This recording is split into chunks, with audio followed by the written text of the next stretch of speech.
countdown for blastoff. X minus 5, minus 4, minus 3, minus 2, X minus 1. Fire!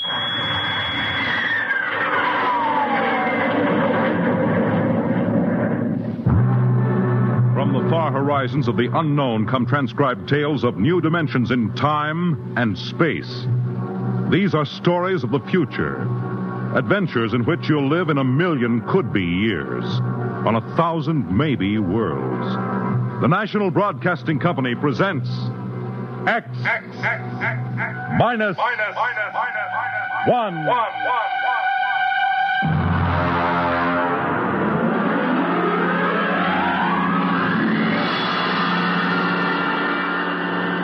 Tonight's story, Mars is Heaven.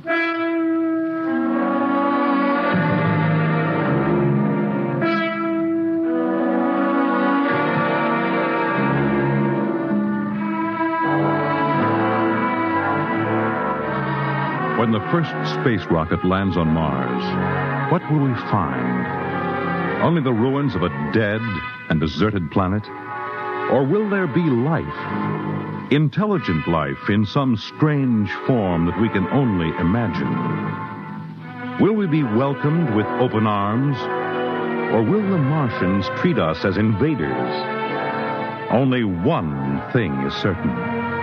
Someday, a giant metal ship will take off from Earth to travel through the black velocities, the silent gulfs of space, to descend at last into the darkness of the upper Martian atmospheres. And on that day, man will finally know the answers.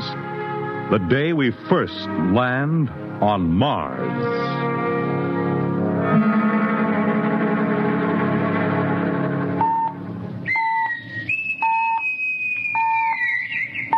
Now hear this.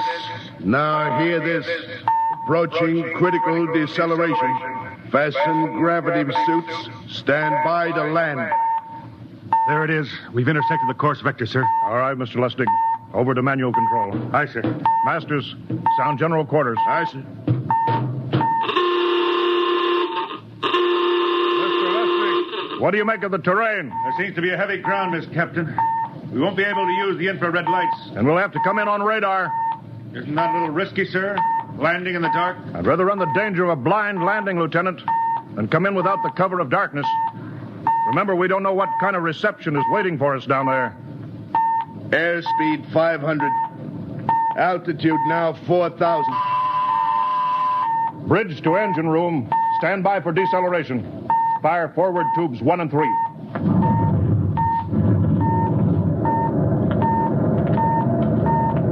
Steady as she goes, Mr. Lustig. As she goes, sir.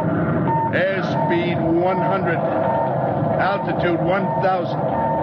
Radar indicates a level stretch dead ahead, sir. Skids down. Skids check. Altitude 500. 4. 350. 3. Up a point now. All right.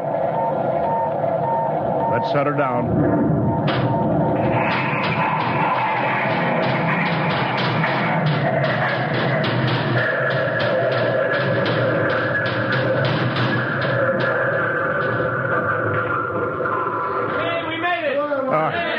Cut the power. Masters, pipe battle stations. Aye, sir. All secured, sir. Well, gentlemen, we're now on Mars, April 20th, 1987, 4:33 Greenwich time. Enter that in the log, Masters. Aye, sir. Well, gentlemen, it's less than 2 hours till dawn. As soon as it's light, we'll send out a landing party. Masters, get me an all-over hookup. We're all set, Captain. Now hear this. All right, men. The smoking lamp is lit. Well, we're on Mars. The first manned ship from Earth to land here. We don't know what we're going to find or what dangers we may face. We're 17 men on an alien world, and it's up to us whether we ever get home again. The next few hours should tell the story. And I want instant obedience to all commands. I'll court-martial the first man who doesn't jump to when he's ordered. And one other thing. We may be on Mars, but this is still a United States naval vessel. Officers will conduct a personal and weapons inspection in 1 hour. That's all. An inspection, Captain? Now? Mr. Lustig, we've got an hour and a half to sweat out before we find out what's outside that airlock. I'd rather have a man worried about his stripes than about what's waiting outside on Mars.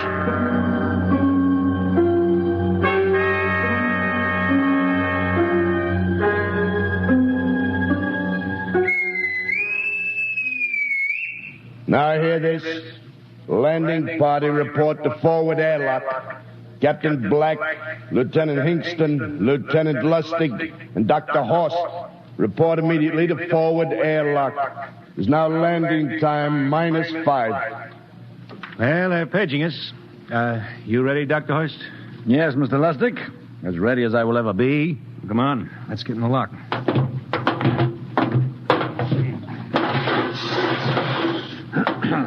Hingston, Lustig, and Horst reporting in the airlock.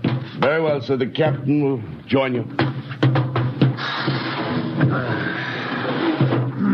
4 minutes to go. At least the captain would get here. What difference does it make? I just want to get it over with, that's all. Anybody got a cigarette? Yeah, I think you're smoking too much, Lieutenant Lustig. Are you nervous? Lay off, will you, Horst? Wondering what's hidden outside underneath that ground mist? I've been giving it some thought. It'll be very interesting to find out. A very unusual planet, Mars. Why? It has an atmosphere. A wonderful thing, an atmosphere. Where you find one, you find life. You mean Martians? What do you think they'll look like? Who knows? Intelligent life can take many forms. You mean they may have green skins and eyes on stalks or something? The comic book conception is possible, of course. Or they may have developed far beyond us. Perhaps they have a science that can produce weapons far more dangerous than our atomic missiles. You think we may have to fight our way out? After all, we are invaders. Now hear this. Landing time -2. All right. We heard this. You know what I'd like to find outside that airlock?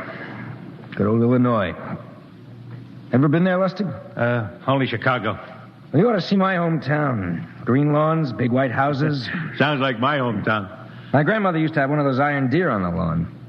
Every Halloween, we'd paint another color. One time, we painted it black and white like a Holstein cow. Where does your family live, Dr. Horst? I have no family. When I was a child, they were gassed to death in the Dachau concentration camp.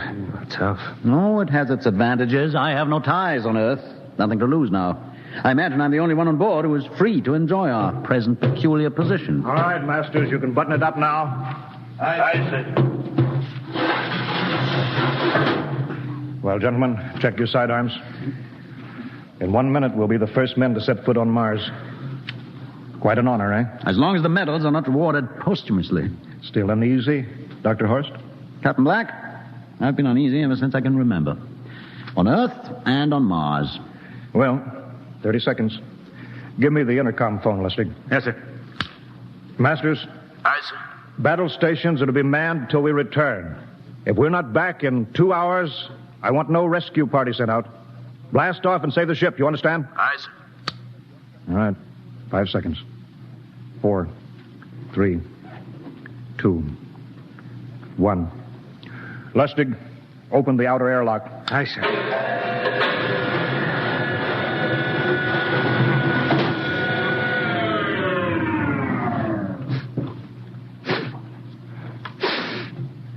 It's fresh air. Let's go. All right, now, take it easy. It's too dark to move fast. Quiet, isn't it? Not even a wind. Can't see anything from this ground this time. We don't know what's out here. All right, come on. What the quiet? Captain, I could swear that sounds like a rooster. I don't hear it anymore. Very homely but unlikely sound. A rooster crowing on Mars? Hingston. Aye, sir. Set that machine gun 25 yards to the flank. We'll stay here till the ground mist lifts. Aye, sir.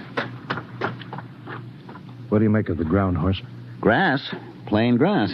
You can see some large foliage there where the mist's thinned out. What the? Hingston, hold your fire, you fool! I hit it, Captain. What? Some kind of wild animal. I hit it. I could see the tracers, but it's still standing. Come on, Horst. Doctor, where are you? Up ahead. Admiring the wild animal. Careful, Horst. Wait for us. Don't worry, Captain. It's an iron deer. A lawn ornament. Well, that's impossible. It's hollow. Interesting, isn't it? A whitewashed Victorian iron deer sitting on a lawn in the middle of Mars. I don't understand. Look around. The mist's lifting. Hey, Captain, look there. It's a house, a regular old-fashioned house. But, sir, on Mars. Good Lord. I haven't seen carved scrolls and gingerbread like that in years. Look at that porch swing. The geraniums. There. I told you it was a rooster, Captain. Give me the glasses, Lustig. I want to take a look through that front window. Well, there's an upright piano. Some sheet music on it. Lustig, it's beautiful Ohio. It can't be, sir. Horst, do you think that civilization of two planets could be identical? I don't know. That specific variety of geraniums is only 50 years old on Earth. Is it logical that they should develop in Mars? How about that porch swing and the piano and beautiful Ohio? Why, it's impossible. Captain Black, this looks like the town I was born in. Well, it looks like my hometown, too. I've thought of something, sir. It's the only solution.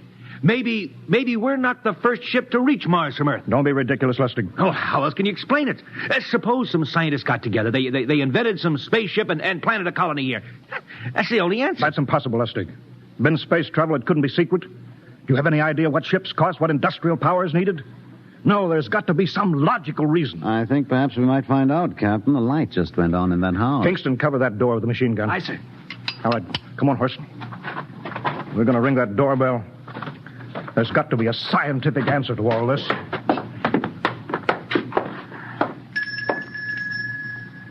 And there's something moving in there. Stand back, Horst. Give me a clear shot. Are you sure a bullet can stop a Martian? Steady now. Can I help you? Well, If you're selling anything, it's much too early. No, wait just a minute. What town is this? What do you mean? Are you census takers? No. We're strangers here. We want to know how this town got here. Is this a game? No, it's not a game. We're from Earth. From where? From Earth. Do you mean out of the ground? Are you sure you're feeling well? Madam, we came in a flying ship across space. We're from the third planet, Earth. This is Mars. Now do you understand? Mars. You go away now, you hear? I'll call my husband from upstairs and he'll chase you. Go on. But this is Mars, isn't it? This is Green Lake, Wisconsin, in the United States of America. Bounded on the east by the Atlantic and on the west by the Pacific. Now go away. Goodbye. Horst, do you suppose it's really possible? I've got to find out more about this. I told you I'd call my husband. Now you go away. You've got to tell me one thing first. What year is this? Year? 1928, of course. For goodness sake. You hear that, Horst? And we know it's 1987, and we know this is Mars. Horst, is it possible that we got fouled up, made some tremendous blunder, circled around, and landed back on Earth? In 1928? Well, maybe some switch in time or dimension. Could we have shifted somehow, gone backward in time? Oh, Horst, this won't hold water. It's not logical. We checked every mile. We went past the moon, out into space. We're on Mars. Lustig out at point. Hingston in the rear. Keep that gun at half load. Aye, sir. Horst, there's got to be some cold, logical solution. Captain. What? That house down the street, the white one with the green shutters. Lustig, what's the matter? I never thought of... Thank God! Lustig, come back here. He's running for that house. That crazy fool. After him, quick. Lustig, stop! Come down off of that porch. Grandpa! Lustig, what the devil do you think you're doing? Albert! Grandma, Grandpa, it is you. Lustig, what is going on here? Albert, it's been so many years. How you've grown, boy. It's so good to see you. Lieutenant Lustig! Oh. Captain, Grandma, I want you to meet my friends. This is Captain Black. Captain, I want you to meet my grandfolks. Howdy. Any friend of Albert's is a friend of ours. How long have you been here, Grandma? Oh, a good many years, ever since we died. Ever since you what? Oh, yes, sir. They've been dead 30 years. What? Oh, now, don't you trouble yourself. It's all right. We're alive again, that's all. Do you mean to tell me that Mars is heaven? Oh, nonsense, no. All we know is here we're alive again. And who are we to question God's infinite ways? Well, Lustig, we're going back to the ship. Captain, I want to talk to my grandpa. Lieutenant Lustig, I don't like any part of this. You'll come back with us if I have to club you and carry you. I see. Now, let's go. Heaven only knows what they've run up against back at the ship.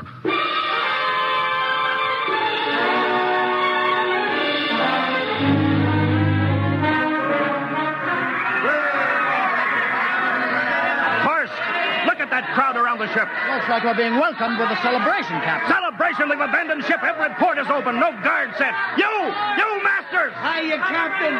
Meet my old dad. Dad, that's Captain Black. He's not a bad guy for naught. Higston! What's it? Bring that band back. Use force if you have to. Excuse me, sir. There's my Uncle George. Higston! I'll be right back, Captain. Uncle George. What the devil is going on here? Understand, sir? They've all found friends and relatives. They're all here. You're right, Captain. I found it. The whole crew's out in the crowd. But I gave orders. Definite orders. You don't understand, Captain. I understand mutiny. I don't care how many relatives show up. I'll have discipline. Johnny! Johnny, you old son of a gun! It's you, Edward. Yes. It can't be. Oh, of course it is. Johnny, Ed. you old... Ed, Dr. Horst, this is my brother, Edward. How do you do? Hello, sir. It's wonderful to see you, Edward. Look, I've got to get back to my ship. Oh, Johnny, wait. I almost forgot. Mom's waiting at home. Mom? Yeah, and Dad, too. Mom and Dad are alive? Then you're real, Ed. Well, of course. Don't I feel real? How's that, huh? Why, Ed! We've got lunch for you, Johnny. Mom's making corn fritters. Dr. Horst, haven't you found anybody? No, Captain. I have nobody. Well, then you come on home with me, right, Ed? Why, sure. Horst, you wouldn't believe it, but it's been 35 years since I had Mom's corn fritters. By George, 35 years.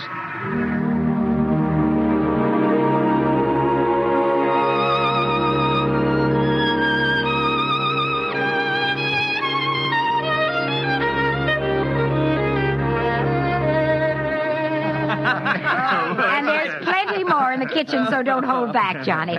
You too, Dr. Horst. Well, Johnny, you're still in the Navy, huh? That's right, Dad. I'm in command of the ship. We're an old Navy family, Dr. Horst.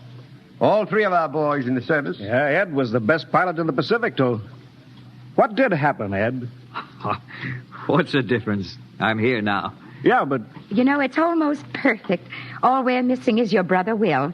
Then the whole family could be together. Well, it won't be long, Mom. Will's in charge of the XR-54. Next rocket coming out to Mars. Oh. Well, little Will. When does he leave, Johnny? Well, the takeoff's scheduled for September, but it depends on what we report. Oh, yeah. There's no question about that now, huh? No. Christmas together again. That'll be something. Sure will, yes, sirree. Well, this calls for a celebration.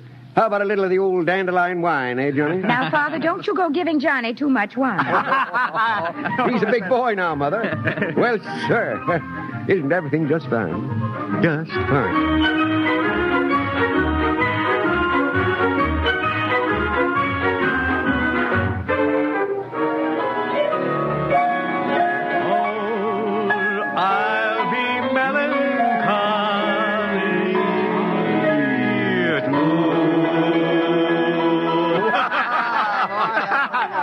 Play that one again, will you, Ed? Oh, sure.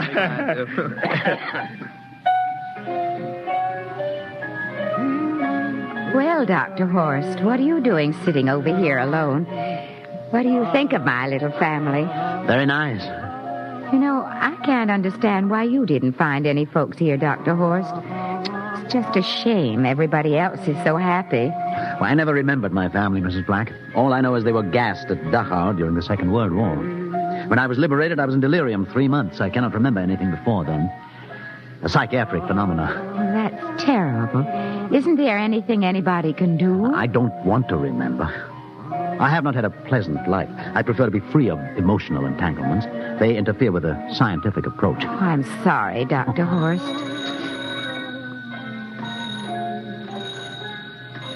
Oh, I'll get it. That's our ring, long and 3 shorts. I remember that. Well, maybe we'd better call it a night. You must be getting tired, Johnny. I'd better be going back to the ship. Nonsense. You stay the night. We insist. I just couldn't rest thinking of you all alone on that ship. I'll be all right. Well, good night. Oh, wait a minute, Dr. Horst. That phone message was for you. Me? Yes, that's right. A message from Anna. Anna? I don't... Well, there, she must be an old friend. Isn't that nice? I don't... You sure it was for me? I don't remember any Anna. Well, she asked if you were better. Perhaps she's someone who knew you at Dachau. Anna? She said she's coming over here first thing in the morning. So you'll have to stay over. Yes, Well, that settles it then. You stay here, Horst. You can bunk with me in my old room. Yeah, but Johnny, we thought you'd like to be with Edward. So you could talk the way you used to. Well, we can't put Dr. Horst on the daybed. I think we better share the room tonight. Be plenty of time for talking, Ed. Yes, I guess so. I suppose I better drop back to the ship. You know, Ed, security check. What? Why do you have to do that here? I don't know, Mom. There's no good reason, I guess. Suppose we skip it tonight, huh? Well, good night, everybody. Oh, it's good to have you home, Johnny. It's good to be home, Mom.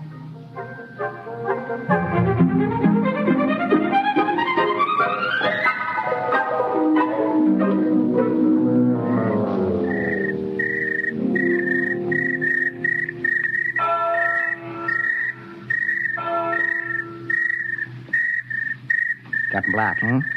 You asleep? No, I've been thinking about what we were expecting. Green-skinned Martians. All the time there was only Mom and Dad and Edward waiting. That's funny what tricks your imagination can play on you. Well, I guess Mars is heaven, Horst. You know, I've been thinking about Martians, too. Captain, just suppose there were Martians, and they saw us land, and suppose they thought of us as invaders. What would be the best weapon they could use against our atom bombs, huh? I don't see what you're getting at. They would want to disarm us first, huh? To wipe out all suspicion, to make us feel at home. Captain, suppose this house isn't real. Suppose the people are just images, stolen from our own memories by Martians, created for us by telepathy, hypnotism. Oh, that's the craziest theory I ever heard. Maybe that's why there was no one for me. Because in all my life, there is no happy memory, no real loved person, not even my mother. I don't remember her. Only the piles of rotting corpses at Dachau. There was no happy emotion for these people to recreate. How about that phone call? Anna? Yes, Anna. I didn't remember who she was, but I do now. I just remembered.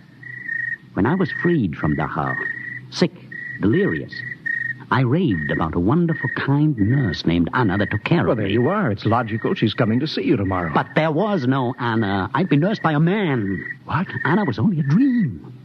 And there's only one way they could have learned about her, by reading my subconscious mind. That's impossible, Horst. Why? A whole crew was thinking of home. Suppose the Martians read our minds. Yes, but if there are Martians... If there are, they have us separated. Each man in a different house, sleeping, trusting. No one at the guns. I left my pistol downstairs. Do you think there's something to this, Horst? It's a perfect trap, Captain. Who would suspect his own mother, his grandparents? How easy. Just a knife in the heart of each sleeping man. That's impossible, Horst. But we've got to get back to the ship. Listen. The crickets have stopped. Come on. We don't know when they change back to whatever they really are. All right, careful.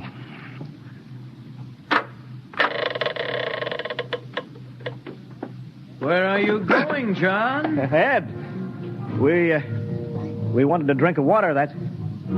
That's all, Ed. You're not thirsty, John. You don't want a drink. Look out! You don't want a His drink. face! It's changing! He's a Martian! Run, horse! Run! You can't get away, John. This way, Horst! Horst, where are you?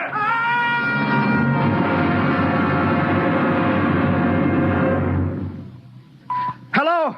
Hello? Can you hear me, Earth? This is Captain John Black, the XR-53 calling from Mars. I've locked myself in the ship, but they've crippled it. I can't take off or fire the guns, and they're coming for me now, the Martians. I'm all alone here. All the rest are dead. Hingston, Lustig, Dr. Horst. Poor Horst, he didn't even reach the door. Listen. They're trying to break through the hull. Edward and Mom and Dad and all the folks. But they're changing now. They're melting and changing back into... They're Martians. Can you understand? Martians, not men. They made us think that Mars was heaven and we fell into the trap. Can you hear me, Earth? You've got to stop the next rocket. Listen, tell my brother Will. Tell my brother not to come. They'll trap him, too. They'll kill them all. Hello? Hello? Can you hear me, Earth? This is John Black on Mars. Hello, Earth. This is John Black on Mars. Hello, Earth. Hello, Earth.